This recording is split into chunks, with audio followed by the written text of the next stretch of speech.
Halo para pendengar, pembahasan kali ini berangkat dari banyaknya komentar di video gua setiap kali gua ngebahas tentang anime komisan, yaitu semua yang ada di anime komisan bisa terjadi berkat komisan good looking. Nah, mari kita bahas di video ini mengenai kenyataan pahit di balik anime komisan. Tapi sebelumnya, biar gue disclaimer dulu untuk mengantisipasi para penonton yang gampang ke-trigger. Di channel ini, gue udah berkali-kali ngebahas anime komisan dan semua video itu selalu bernada positif.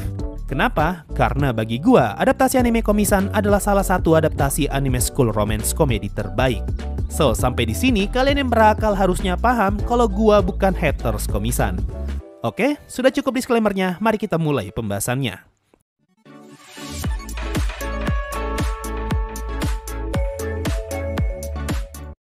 Banyak orang yang menganggap kalau apa yang terjadi di anime komisan bisa terjadi berkat tampang komisan yang good looking.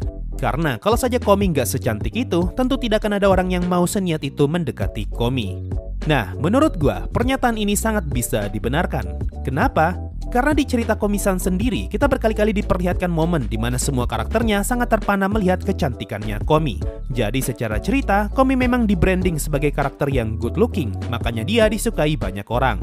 Contoh di episode 1, ketika Tadano pertama kali bertemu Komi, hal pertama yang menarik perhatiannya adalah seberapa cantik Komi. Lalu pada banyak momen, kita seringkali diperlihatkan Komi yang gugup dan dia bingung mau ngapain, tapi lawan bicaranya justru terpana dengan kecantikannya Komi.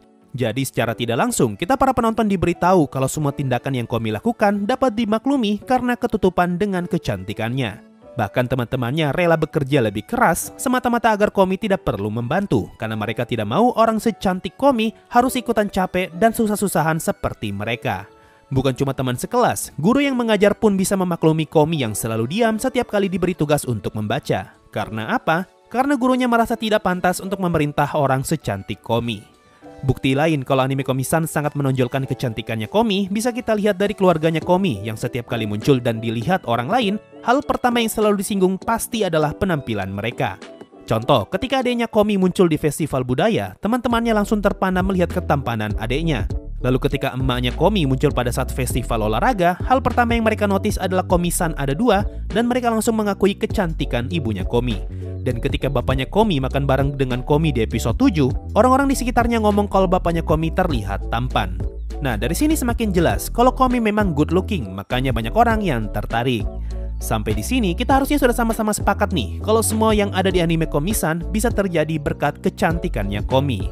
Karena kalau saja Komi tidak secantik itu, bahkan bad looking, orang-orang pasti malas mendekati Komi yang notabene susah diajak berkomunikasi. Nah, kalau kalian butuh contoh, anime yang paling ideal untuk dijadikan contoh adalah Watamote. Di anime ini, MC-nya adalah seorang gadis SMA yang sangat-sangat bad looking dan juga susah berkomunikasi sama seperti Komi. Tapi karena dia bad looking, perlakuan yang dia terima sangat berbeda jauh dengan Komi. Padahal kedua anime ini punya genre yang sama yaitu school dan komedi. Kalau gue pribadi, gue nggak kuat nonton Watamote. Bahkan gue berhenti di episode 1 karena gue nggak tahan melihat betapa kasihannya si MC. Nah, andai Komi secara penampilan mirip seperti MC di Watamote, pasti perlakuan yang dia terima pun tidak akan sebaik yang kita lihat sekarang. Tapi meskipun begitu, perkara karakter good looking adalah sesuatu yang sudah sangat lumrah dalam anime. Logikanya gini, kalau kalian ngomongin Komi bisa disukai banyak orang hanya karena dia cantik, maka argumen ini juga bisa ditarik ke anime lain yang karakternya juga cantik. Contoh, di anime My Dress Up Darling, andaikan Marin ternyata tidak secantik sekarang, gua rasa Gojo pasti akan mikir lebih keras sebelum membantu Marin. Lalu di anime Takagi-san, kalau saja Takagi ternyata tidak seimut itu, pasti dia hanyalah seorang gadis bad looking dengan jidat yang lebar. Dan masih ada banyak lagi anime dengan karakter good looking yang bisa kerasa kurang menarik kalau dibuat jadi bad looking. Satu contoh lagi deh, menurut kalian, apa jadinya kalau misalnya Anya dan Yor tidak se-good looking yang kita lihat sekarang? Gua rasa anime Spy X Family tidak akan bisa jadi salah satu anime dengan rating tertinggi untuk saat ini. Jadi sampai sini kita harusnya sepakat kalau perkara karakter good looking adalah sesuatu yang wajar dalam anime. Walaupun memang anime komisan terkesan terlalu menekankan bagian good lookingnya Komi. Tapi terlepas dari perkara good dan bad looking, ada satu hal lagi yang ngebuat Komi bisa disukai banyak orang, yaitu Tadano. Kalau dipikir-pikir, semua teman sekelasnya nggak ada yang bisa sedekat sekarang kalau saja Tadano tidak ada.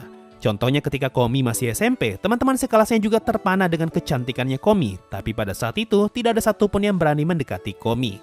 Lalu ketika masuk SMA, Komi pun bertemu dengan Tadano, yaitu satu-satunya orang yang bisa menutupi kekurangannya Komi dalam berkomunikasi. Sehingga ini ngebuat teman sekelasnya merasa bisa mendekati Komi dan jadilah anime Komi-san yang kita tonton sekarang.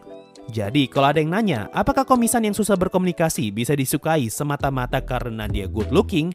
Jawabannya iya, tapi tidak sepenuhnya mutlak. Karena Komi yang good looking tidak akan bisa seterbuka sekarang tanpa bantuan Tadano. Nah, itu tadi penjelasan singkat mengenai Komi si karakter good looking. Kalau menurut kalian gimana? Apa pendapat kalian mengenai karakter Komi di anime Komi-san? Coba komen di bawah. Terima kasih semua yang sudah mendengarkan, dan bye-bye.